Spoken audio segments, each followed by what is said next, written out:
कुछ हम लोग परीक्षा उपयोगी प्रश्न देखते हैं जो सभी परीक्षाओं में पूछे जाते हैं। अपने ज्ञान को बढ़ाएं और अपने ज्ञान को बढ़ाते रहें। इस वीडियो को देखें, बहुत ही उपयोगी है। पहला क्वेश्चन है कि पृथ्वी शिखर सम्मेलन कहाँ हुआ था। तो पृथ्वी शिखर सम्मेलन कहाँ हुआ था? रियो जी जेनेरियो में। रियो जी जेनेरियो में पहला पृथ्वी शिखर सम्मेलन हुआ था। पेरोक्सी एसिटिल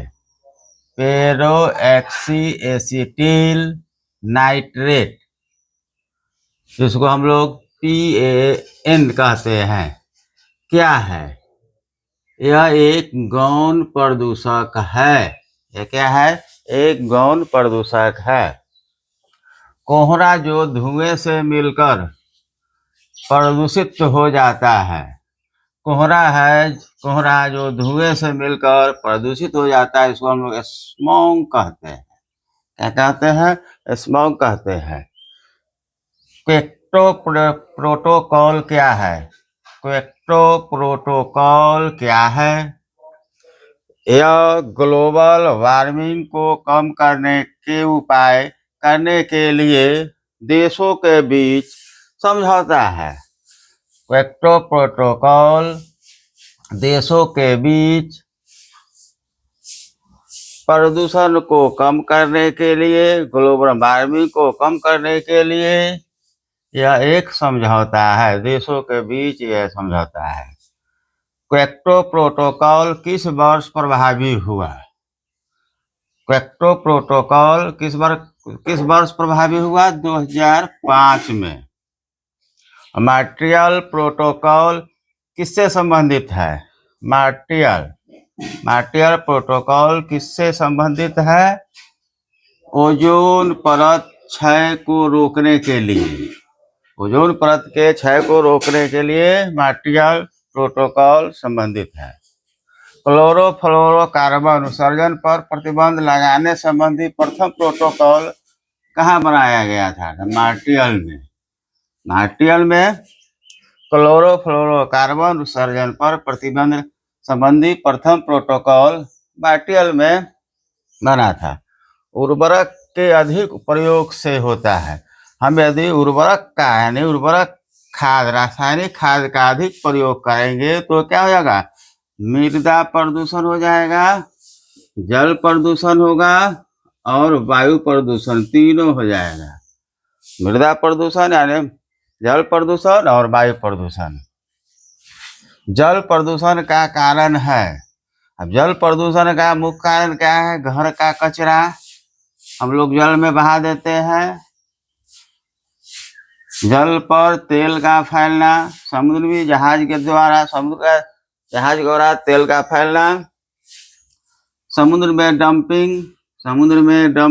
हम लोग समुद्र में क्या करते हैं? कचरा उचरा का हम लोग समुद्र में पानी में बहा देते हैं या डाल देते हैं। कृषि रसायन का प्रयोग, यह सब जल प्रदूषण के कारण है। जल में प्रदूषकों के रूप में मौजूद लोहे और मैग्नीशियम को हटाया जा सकता है। अब जल में किसका? लोहा और मैग्नीशियम प्रदूषक को हटाने का उपाय क्या है? निस्पंदक लगाकर किए गए ऑक्सीजन से, पहला। दूसरा, आयन विनिमय प्रक्रिया से। तीसरा, चूना सोडा प्रक्रिया या मैग्नीशियम जियोलाइट प्रक्रिया से हम लोग जल में प्रदूषकों को हटा सकते हैं, जो लोहा और मैग्नीशियम को। अगला क्वेश्चन, रेशम कीट जिस पर पनपता है, रेशम कीट से हम लोग रेशमी कपड़ा प्राप्त करते हैं, रेशमी धागा प्राप्त होता है, वह शहतूत की पत्ती पर वह पनपते हैं, वह शहतूत के पत्ती पर बढ़ते हैं। रेशम का उत्पादन किससे होता है? रेशम का उत्पादन किससे होता है? रेशम कीट के प्यूपा से। रेशम कीट के प्यूपा से रेशम का उत्पादन होता है। रेशम के कीड़ों पालने को कहते हैं, रेशम के कीड़ों को पालने को कहते हैं सेरीकल्चर। रेशम के कीड़ों को पालने को क्या कहते हैं? सेरीकल्चर। सेरीकल्चर। कॉकरोच जल में जीवित नहीं रह सकता है। कॉकरोच जल में जिंदा नहीं रहेगा क्योंकि उसके श्वसन अंग क्या होता है? ट्रेकिया होता है। ट्रेकिया, जिसको हम लोग बातक बोलते हैं, उसका श्वसन अंग ट्रेकिया है, जिसको हम लोग बातक कहते हैं। इसलिए तिलचट्टा कॉकरोच जल में जीवित नहीं रह सकते हैं। कॉकरोच क्या है? कीट है। कीट का परिभाषा क्या हो जाएगा? कीट किसे कहते हैं? कीट किसे कहते हैं? जिसके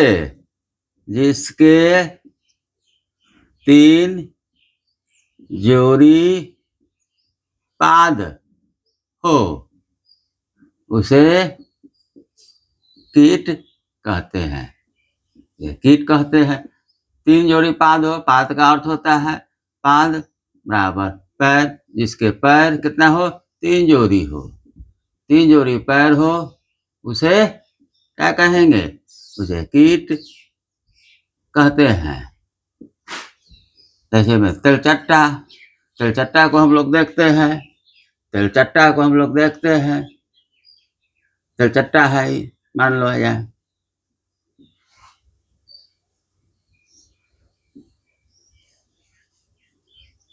इसमें पैर 3 जोड़ी पैर होगा, 3 जोड़ी, 1 जोड़ी, 2 जोड़ी, 3 जोड़ी पैर होगा। तो इसको हम क्या कहेंगे? जिसका पैर 3 जोड़ी होगा उसको कीट कहेंगे। धन्यवाद। आज के वीडियो में इतना ही काफी है।